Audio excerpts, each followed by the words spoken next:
길로 나갔네. 방탕한 이 몸은 큰 불효 행하여 아버지 음성 싫어서 먼 길로 나갔네.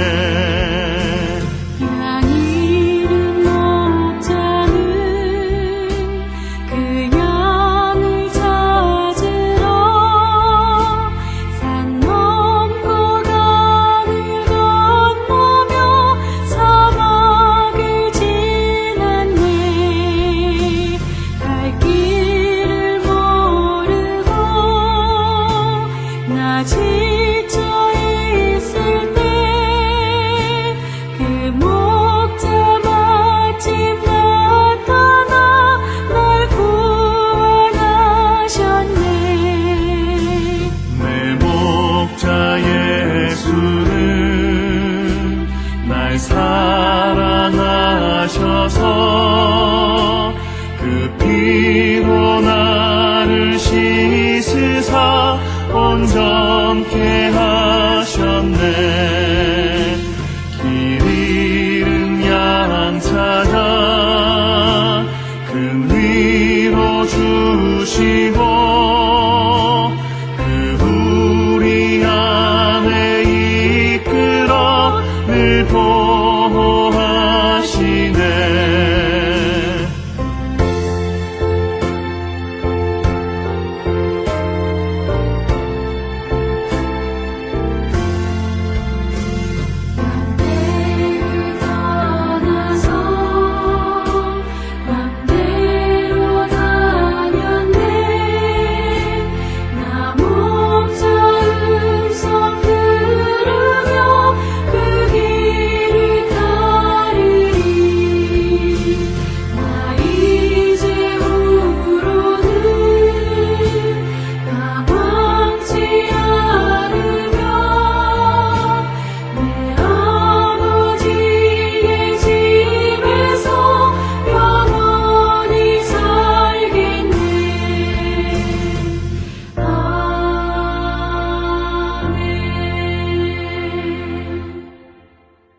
우리가 마음의 뿌림을 받아 악한 양심으로부터 벗어나고 몸은 맑은 물로 씻음을 받았으니 참마음과 온전한 믿음으로 하나님께 나아가자.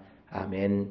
전능하사 천지를 만드신 하나님 아버지를 내가 믿사오며 그 외아들 우리 주 예수 그리스도를 믿사오니 이는 성령으로 잉태하사 동정녀 마리아에게 나시고 본디오 빌라도에게 고난을 받으사 십자가에 못 박혀 죽으시고 장사한 지 사흘 만에 죽은 자 가운데서 다시 살아나시며 하늘에 오르사 전능하신 하나님 우편에 앉아 계시다가 저리로서 산자와 죽은 자를 심판하러 오시리라.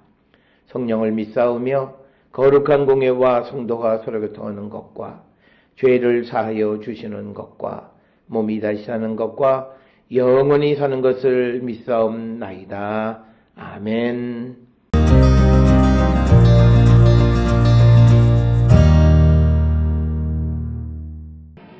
여호와의 말씀이 또 내게 임하여 이르시되 인자야 가령 어떤 나라가 불법을 행하여 내게 범죄하므로 내가 손을 그 위에 펴서 그 의지하는 양식을 끊어 기근을 내려 사람과 짐승을 그 나라에서 끊는다 하자.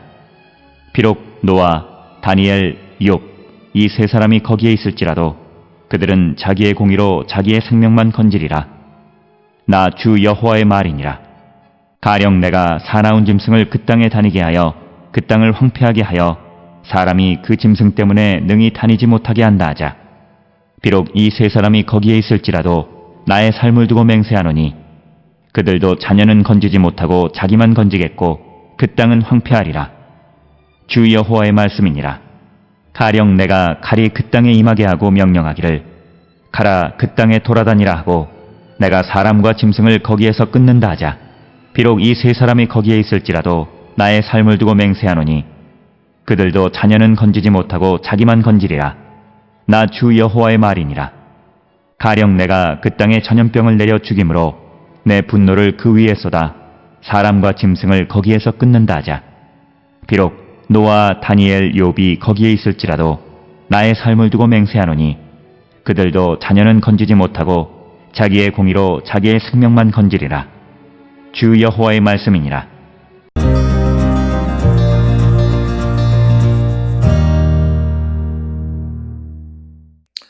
오늘 우리가 함께 읽은 에스겔 14장 12절로부터 20절에 있는 말씀은 우리가 의인, 하나님의 말씀 안에 살아가는 그 의인의 삶은 자기의 생명만을 건질 수 있지 회개하지 않는 어떤 그들을 어떻게 할 수는 없다라고 하는 것이 오늘 우리에게 주시는 말씀이고, 특히 20절에 노아, 다니엘, 욥이 거기에 있을지라도 나의 삶을 두고 맹세하노니 그들도 자녀는 건지지 못하고 자기의 공의로 자기의 생명만 건지리라. 주 여호와의 말씀이다 라고 이렇게 말씀하고 있는 것이 오늘 주시는 12절로부터 20절의 말씀의 핵심적인 그런 주제가 되겠습니다. 그래서 오늘 주시는 본문은 이제 하나의 예를 통해서 설명을 하는데, 13절에 가령 어떤 나라가 불법을 행하여 내게 범죄함으로 내가 손을 그 위에 펴서 그 의지하는 양식을 끊고 기근을 내려 사람과 짐승을 그 나라에서 끊는다 하자. 그럴 때 비록 노아, 다니엘, 욥 이 세 사람이 거기에 있을지라도 그들은 자기의 공의로 자기의 생명만 건지리라. 나 주 여호와의 말이니라. 그래서 우리가 결국은 이와 비슷한 말씀은 창세기에 등장하는 소돔과 고모라의 의인 50, 45, 40, 30, 20, 10명 이 말씀은 뭐냐면 결국은 의인은 자기의 생명, 그래서 그 소돔으로부터 구원을 받은 사람은 결국은 롯의 가족이었고, 또 뿐만 아니라 창세기 6, 7, 8장의 노아의 홍수 이야기에서도 의인은 자기들의 생명만을 구한다라고 하는 그런 주제는 오늘 12절로부터 20절에 주시는 말씀과 창세기 여러 곳에 등장하는 이야기의 주제들과 비슷한 주제를 다루고 있다라고 하는 것입니다. 그래서 우리가 오늘 주시는 본문을 통해서 분명히 꼭 기억해야 되는 것은 우리가 무엇을 의지해서 그것으로 말미암아 하나님 앞에 불법을 행하면 그 의지하는 모든 것을 다 하나님은 끊어내신다. 그래서 심지어는 우리가 어떤 사람 때문에 내가 하나님에 대한 믿음을 잃어버리면 그 사람을 잃어버리게 하는 것이고, 또 오늘 주시는 본문에서 양식을 끊어서 기근이 되게 하고, 또 사람과 짐승을 그 나라에서 다 끊어버리신다라고 하는 것. 그래서 우리가 하나님 말고 의지하는 것이 있어서는 안 된다라고 하는 것이고, 그런 것이 있었을 때 그것을 끊어내신다라고 하는 것이고, 그래서 하나님이 어느 곳에 재앙을 내리고자 했을 때 그곳에 노아나 다니엘이나 욥과 같은 의인이 있으면 그 의인으로 말미암아 그 성이 구원받을 수 있는 것은 아니고 단지 그 사람 노아, 다니엘, 욥만이 구원을 받을 수 있다라고 하는. 그래서 오늘 주시는 이 본문의 말씀에서 구원이나 또는 하나님의 심판이나 이 모든 것이 개인주의적인 그런 관점에서 다루어지고 있다. 한 사람의 의인으로 전체를 구원하는 것이 아니라 각자의 그 상황에 따라서 아무리 재앙이 와도 구원받는 사람이 있을 수 있고, 아무리 의인과 같이 살아도 내가 회개하지 못하면 그도 멸망을 당할 수밖에 없다라고 하는 겁니다. 이것은 오늘 우리가 예수를 믿고 내가 교회를 다닌다라고 하면서도 죄악 가운데에서 회개하지 않는 자들은 그들이 결코 구원을 받을 수가 없다라고 하는 것을 우리에게 분명히 가르쳐주고, 또 우리는 어떤 사람에게 너는 열심히 공부만 해라, 엄마가 너를 위해서 기도하, 이런 모습은 잘못된 거고, 이제 에스겔서에서 우리에게 보여주는 신앙은 개인적인 내가 하나님을 만나는 것이지, 부모가 만났다고 해서 그 자녀가 만날 수 있는 것은 아니고, 부모가 어떤 죄악을 저질러서 심판을 받는다고 해서 그 자녀도 덩달아 심판을 받는 것이 아니다. 그래서 전통적인 죄의 연좌죄로 기록되어 있는 많은 구절과 오늘 주시는 이 에스겔 14장 12절로 20절에 있는 말씀은 이제 전혀 다른 차원의 말씀. 그래서 신앙이라고 하는 것, 하나님에 대한 믿음은 각자가 하나님을 만날 때 그 의미가 있음을 우리에게 가르쳐주는 말씀이 되겠습니다. 그러면서 15절에 가령 내가 사나운 짐승을 그 땅에 다니게 하여 그 땅을 황폐하게 하여 사람이 그 짐승 때문에 능히 다니지 못하게 한다 하자. 비록 이 세 사람 즉 노아, 다니엘, 욥이 거기에 있을지라도 나의 삶을 두고 맹세하노니 그들도 자녀는 건지지 못하고 자기만 건지겠고 그 땅은 황폐하리라. 주 여호와의 말씀이 의인 각자의 모습이다 라고 하는 것, 그것을 우리에게 분명하게 보여주는 그런 말씀이 오늘 주시는 말씀이고, 또 이어지는 17절 가령 내가 칼이 그 땅에 임하게 하고 명령하기를 칼아 그 땅에 돌아다니라 하고 내가 사람과 짐승을 거기에서 끊는다 하자. 거기에 비록 세 사람이 거기 있을지라도 나의 삶을 두고 맹세하노니 그들도 자녀는 건지지 못. 그러니까 의인은 그 의로 자기의 생명만 구원할 수 있지 다른 사람의 구원을 대신할 수 있는 것이 아니다라고 하는 것을 우리에게 분명히 가르쳐 주고 있고, 또 그러면서 이제 19절에서는 또 이제 재앙의 상황만을 바꿔가는 거죠. 가뭄, 전쟁, 그리고 전염병. 그래서 19절에는 전염병을 내려 죽임으로 내 분을 그 위에 쏟아 사람과 짐승을 거기에서 끊는다 하자. 그럴 때 비록 노아, 다니엘, 욥이 거기 있을지라도 나의 삶을 두고 맹세하노니 그들도 자녀는 건지지 못하고 자기의 공의로 자기의 생명만 건지리라. 주 여호와의 말씀이니라. 그래서 오늘 주시는 이 본문의 말씀이 왜 이제 바벨론에 있는 이스라엘 백성들 그리고 유다 땅에 사는 이스라엘 백성들의 삶에 중요한 메시지가 되냐면, 이제 어느 곳에 하나님의 재앙이 임한다 안 한다, 그곳에 하나님의 저주가 임했다 안 했다가 중요한 것이 아니라 그 속에 사는 내가 어떤 사람이냐는 거예요. 내가 의인의 삶을 살아가면 아무리 하나님께서 재앙을 보내고 그 땅을 심판하실지라도 그는 살 수 있다라고 하는 것. 그래서 이제 이 에스겔서를 통해서 주시는 말씀은 이제 이스라엘 백성들이 바벨론 포로로 잡혀갔을 때 유대 땅에 있는 사람들이 말하기를 그 이방 땅에 사는 너희들은 더럽고 하나님의 심판을 면할 수 없다라고 하는 전통적 사고로 말할 때, 그때 의인은 자기가 믿음을 지키고 의를 지키면 그 땅이 멸망 가운데 있을지라도 하나님이 그의 생명을 건져주신다라고 하는 것이고, 또 반대로 유다 땅 예루살렘에 거주하는 사람들도 하나님께서 그 땅을 심판하신 곳인데 그곳에 거주한다고 해서 그들이 결국은 다 죽는 거냐, 그건 아니라 비록 그런 땅에 그곳에 있을지라도 너가 믿음을 지키는 의인의 삶을 살아가면 너의 생명도 지킬 수 있다라고 하는 것을 강조하시는 말씀입니다. 따라서 성경에서는 우리가 여호수아서에 보게 되면 아간의 죄로 이스라엘 전체가 전쟁에서 실패하는, 그래서 한 사람 때문에 전체가 어떻게 되는 모습이 있지만, 또 일부 이 에스겔서에서는 신앙 그리고 모든 것이 하나님과 나와의 1대1의 관계, 개인적 관계 속에서 모든 것이 결정되어짐을 보여줌으로써 우리의 믿음이 공동체 중심으로 움직여졌던 것이 개인의 한 사람 한 사람의 상황에 따라서 모든 것이 결정되어진다. 그래서 여기서 나오는 것이 in case, 경우에 따라 다르다는 거죠. 그 땅에 재앙이 있다고 해서 다 죽냐? 그건 아니다라는 겁니다.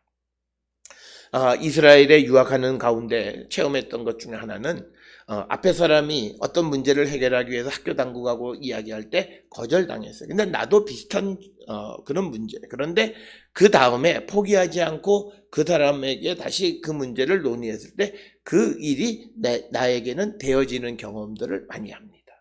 그래서 우리가 앞에서 무슨 이야기를 하는 걸 슬쩍 엿듣다가 저게 안 되네 그러고 돌아가면 그는 기회를 잃지만, 그러나 그가 그 상황에 맞닥뜨리쳐서 그들과 논의할 때 그 상황은 모든 개인에 따라서 다르다라고 하는 거예요. 이런 생각이 굉장히 이스라엘 사회에 팽배해 있는데, 이것은 바로 에스겔서에 있는 말씀과 똑같은 겁니다. 그래서 내가 어떤 삶을 살아가는가, 개인의 삶이 그 사람의 구원을 결정하는 것이지 그 땅이 거룩한 것이냐 더러운 것이냐를 결정하는 것은 아니고, 결국은 환경이 우리의 구원을 결정할 수 없다라고 하는 것이고, 내가 어떤 환경 속에서도 믿음을 지키는 것이 중요한 것임을 우리에게 가르쳐 주시는 말씀이 되겠습니다. 오늘 우리는 우리의 환경을 탓할 때가 너무나 많은 이때에 오늘 주시는 말씀의 참된 의미를 깨닫고 어떤 상황 속에서도 믿음을 지키려고 힘쓰는 우리 모두가 될 수 있기를 주의 이름으로 축원합니다. 기도하시겠습니다. 사랑과 은혜가 충만하신 아버지 하나님, 우리의 삶을 돌아봅니다. 우리는 많은 경우에 내가 살고 있는 시대적 환경과 주변의 환경을 탓할 때가 많지만, 그러나 성경은 어떤 환경 속에서도 내 믿음을 지켜가고 내가 의인의 삶을 살면 어떤 상황 속에서도 나는 구원받을 수 있음을 우리에게 가르쳐 줍니다. 주님, 우리가 포기하지 않게 하시고 어떠한 상황 속에서도 주님을 만나 주님의 백성의 삶을 살아갈 수 있도록 우리를 인도하여 주시옵소서. 예수님의 이름으로 기도드렸습니다. 아멘.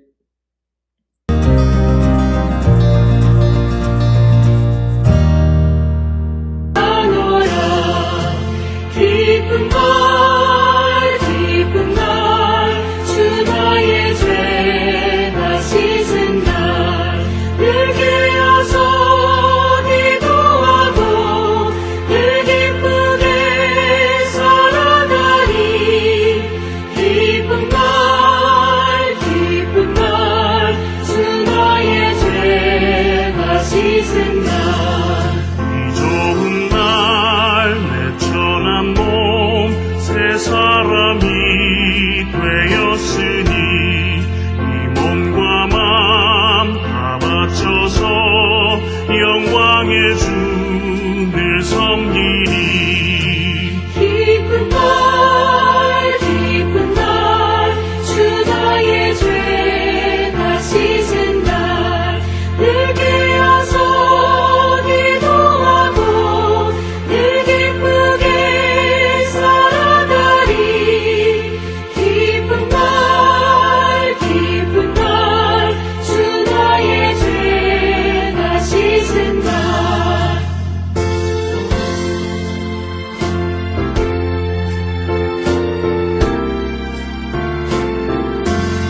새 사람 된 그날부터 평안한 밤늘 있어서 이 복된 날 전하느니 나의 본분 삼았도다. 기쁜 날, 주 나의 죄 다 씻은 날, 늘 깨어서 기도하고 늘 기쁘게 살아가리. 기쁜 날, 주 나의 죄 다 씻은 날.